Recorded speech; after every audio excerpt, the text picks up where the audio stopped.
The ideal body type has not been stagnant throughout times or cultures.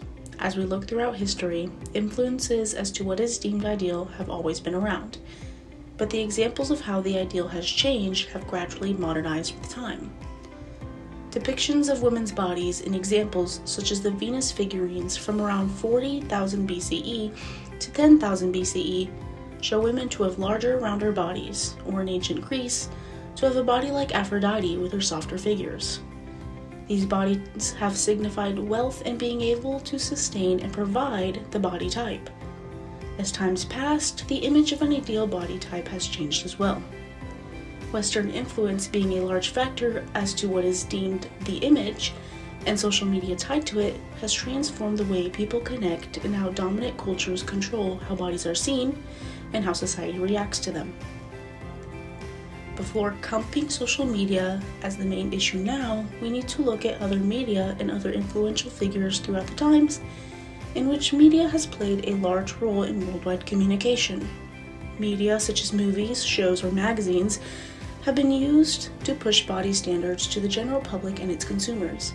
While influential figures back in the day, such as Tyra Banks, Kate Moss, and Naomi Campbell, were used as the standard, other figures such as Britney Spears, Jessica Simpson, and America Ferrera were met with fat shaming and the tabloids ripping them apart for their bodies.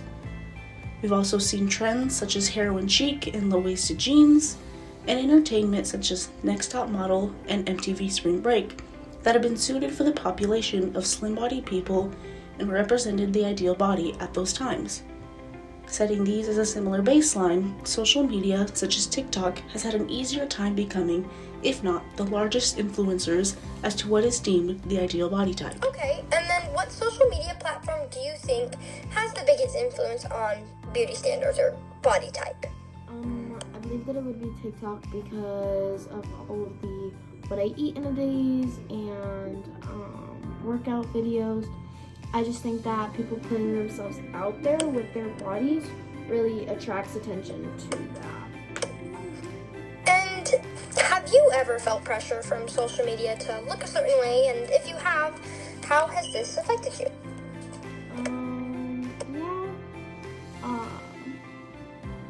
I think that it can take a toll a lot for beauty standards on having to feel like you need to reach this unbelievable expectation. And do you think that social media platforms do enough to promote body type diversity? And why do you think this, or why not? I want to lean more towards saying yes. I feel like for a while it was a lot of you need to look a certain way and be a certain way, but I think platforms and different influencers have allowed it to be extended into feeling okay in your own body type. Okay, and how do you think social media platforms encourage or increase the beauty cultures or standards that we have? Or do you think it actually challenges them instead?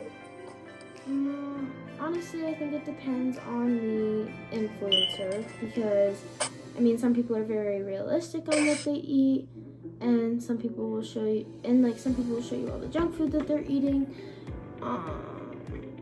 But on the other hand, the super healthy ones, I do feel like those can be unrealistic and set unrealistic standards for the people who are watching them. And what do you think could be done to maybe reduce the negative impact of social media on body image? I think that there not being as high of standards on social media and people saying that you need to look this way and be this way to be able to exist in the real world. The thing is, not everybody is built genetically the same way, and yet we have this standard that we all need to be the same way. Okay, well, I have one more question for you, and I think it's the most important one, is do you think that the social media platforms have a responsibility to incorporate body inclusivity?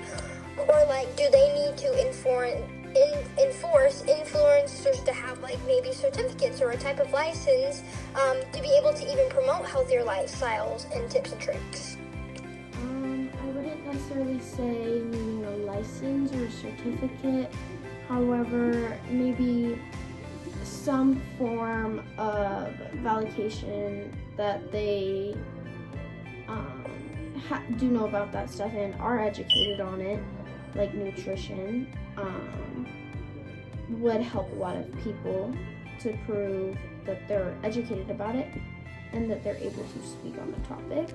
With social media being as accessible as it is to all age groups, one negative effect from this is the pushing of one ideal body type. But how does social media contribute to this idea?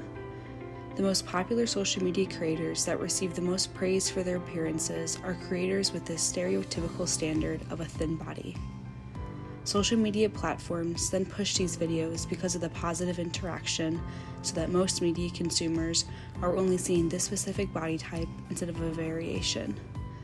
Consequently, when watchers of this media see these posts and the praise that carries with it, they begin to compare and internalize their own appearances to these creators. Instead, social media platforms should allow for equal access to digital storytelling across all platforms, so creators with all different body types can connect to audiences with similar body types as them. Social media also allows individuals to speak negatively of their peers without any consequence for their actions. This means on the occasion that a video of a creator with a body type that differs from the ideal body type, their interactions on that video are almost always negative hate comments directed towards their bodies. The effects of this negatively impact the creator as well as any audience that saw that video felt happy to see their own body type represented. But when that audience member goes to the comment section and sees the hate comments, they again will internalize that any body that differs from the ideal body has no space on media platforms. When social media platforms only push videos of creators with the ideal body type and allow comment sections to shame those creators without, social media is contributing to a standard of only one ideal body type. This standard is then kept by those same creators using editing applications to their videos or posing in a way that shows their body in an unrealistic standard. Viewing these unrealistic standards continues a cycle of perpetuating that individuals will never look like the creators they follow and then internalize that idea.